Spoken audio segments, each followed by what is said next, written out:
Voici déjà, bien-aimés, la seconde lettre que je vous écris.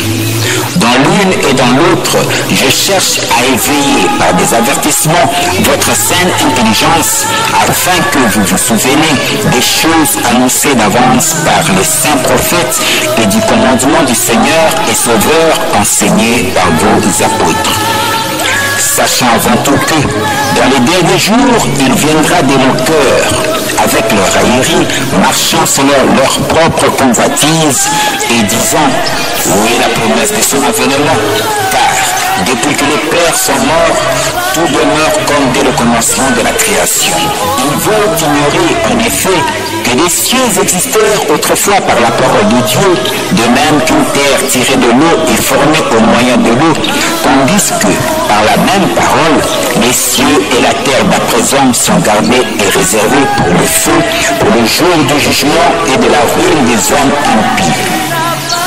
Mais il est une chose, bien-aimés, que vous ne devez pas ignorer, c'est que devant le Seigneur, un jour c'est comme 1000 ans et 1000 ans comme un jour. Le Seigneur ne tarde pas dans l'accomplissement de la promesse comme quelques-uns le croient. Mais il use de patience envers vous, ne voulant pas qu'aucun périsse, mais voulant que tous arrivent à la repentance. Le jour du Seigneur viendra comme un voleur. En ce jour, les cieux passeront avec fracas, les éléments embrasés se dissoudront, et la terre, avec les œuvres qu'elle renferme, sera consumée. Puisque donc toutes ces choses doivent se dissoudre, quelles ne doivent pas être la sainteté de votre conduite et de votre piété. Tandis que vous attendez et hâtez l'avènement du jour du Seigneur, à cause duquel les cieux enflammés se dissoudront et les éléments embrasés s'effondreront. 2 Pierre 3, versets 1 à 12. Restauré. Et au travers de cet événement, les âmes averties, ceux qui ont la notion du temps prophétique, doivent voir le rugissement de la grande ours qui est la Russie, doit voir par là déjà la fumée. Non pas encore le feu du déluge, mais cela n'est rien d'autre que le signe annonciateur, la fumée qui annonce le feu du déluge.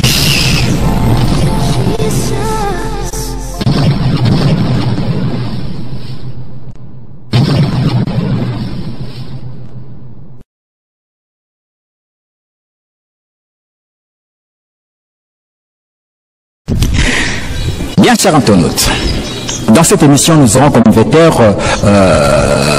vous avez suivi la prophétie de cet homme de Dieu sur la Russie, et dans ce document, dans cette émission, nous aurons aussi comme invitaire un élément, un document sur ce thème, le déluge du feu, la Troisième Guerre mondiale. Bien, chers internautes, suivons d'abord cet élément que nous propose la sœur Sarah Inyulu.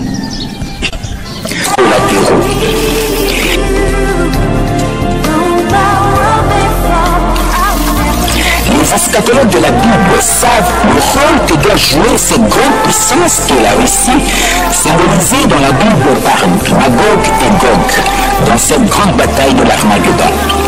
Mais avant que cette hécatombe ne survienne sur la terre, il y a un temps que Dieu a prévu pour que l'Afrique joue le rôle du messager du temps de la fin, représenté dans la Bible par les ouvriers de la 11e heure. Matthieu chapitre 24, versets 1 à 16. Comme vous avez suivi ce passage, bien cher internaute, ce que nous devons savoir, il y a deux sortes de déluge. deux sortes de déluges. Il y a le déluge des eaux et il y a le déluge du feu. En fait, le déluge des eaux, nous le voyons dans le livre de Genèse, chapitre 6, 7 et 8. Là, nous allons voir Noé avec l'arche, avec son arche, et c'est là où Dieu a eu à détruire le monde alors par les eaux. Et les eaux a submergé toute l'étendue du globe terrestre, et c'était la perdition de la race humaine. Si ce n'est que ceux qui étaient dans l'arche, 8 personnes et toutes sortes des animaux en deux espèces. Voilà pourquoi, bien cher internaute, Dieu promet que la terre d'à présent sera alors consumée par le déluge du feu. Le déluge du feu sera-t-elle alors la 3e guerre mondiale?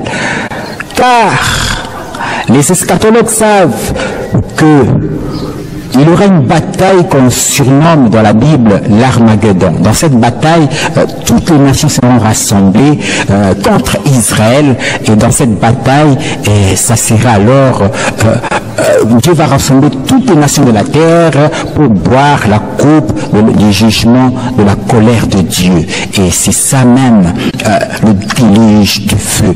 Le déluge du feu, c'est aussi le jugement et la chute de la grande Babylone.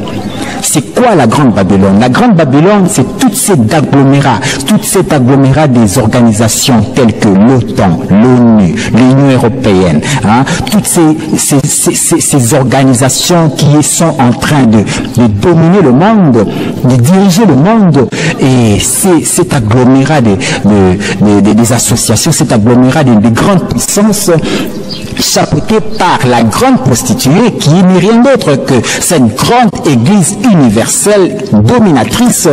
Et c'est ça dont on parle dans le livre de Apocalypse 17, la grande Babylone. Et justement, le déluge du feu n'est rien d'autre que le jugement de la grande Babylone. Et l'OTAN est une branche armée de cette entité dominatrice du monde qu'est la grande Babylone. Voyez-vous? Et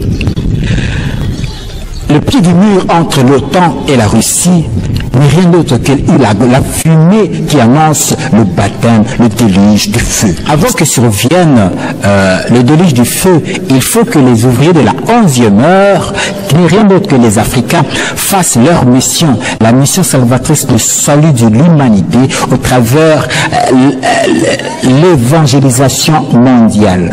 Et les ouvriers de la 11e heure qui n'est rien d'autre que les Africains. Car ce que nous devons savoir dans la parabole des ouvriers, les différents types des ouvriers. Les ouvriers de la 3e heure n'étaient rien d'autre que les Asiatiques. Et les ouvriers de la 6e heure, c'était les Européens. Et les ouvriers de la 9e heure, c'était donc les Américains. Et les ouvriers de la 11e heure, ce sont les Africains. Voyez-vous, c'est l'âge évangélique. Car dans le cadran juif, 0 commence en bas et il y a la 3e heure et ça va de bas au sens contraire de l'aiguille d'une montre. C'est ça le cadran juif. Et dans la parabole des ouvriers, lorsque vous voyez les ouvriers de la 3e heure, ça représente les Asiatiques, et les ouvriers de la 6e heure, ça représente les Européens, et les ouvriers de la 9e heure, ça représente les Américains, et les ouvriers de la 11e heure, ça représente donc les Africains. Voilà pourquoi avant le baptême du feu, avant le déluge du feu, il faut que les Africains fassent l'ultime mission du salut de l'humanité. C'était donc l'émission spéciale à Réma par rapport aux événements qui sont en train de se dérouler du côté de l'Europe de l'Est, en Ukraine précisément, et car c'est un signe annonciateur de retour de notre Seigneur Jésus-Christ, car bientôt la grande bataille de l'Armageddon est proche, et le retour de notre Seigneur Jésus-Christ est proche. Il est donc impératif que nous puissions nous repentir, changer nos habitudes, changer nos mentalités et nous préparer pour l'enlèvement, nous préparer à recevoir l'époux qui n'est rien d'autre que notre Seigneur Jésus-Christ. Bien chers internautes, si vous avez aimé cette émission, eh bien sachez qu'à la réalisation c'était la sœur Sarah Youbou, du côté de la caméra notre frère Mardoché, à la présentation votre humble serviteur Emmanuel Kassousoula.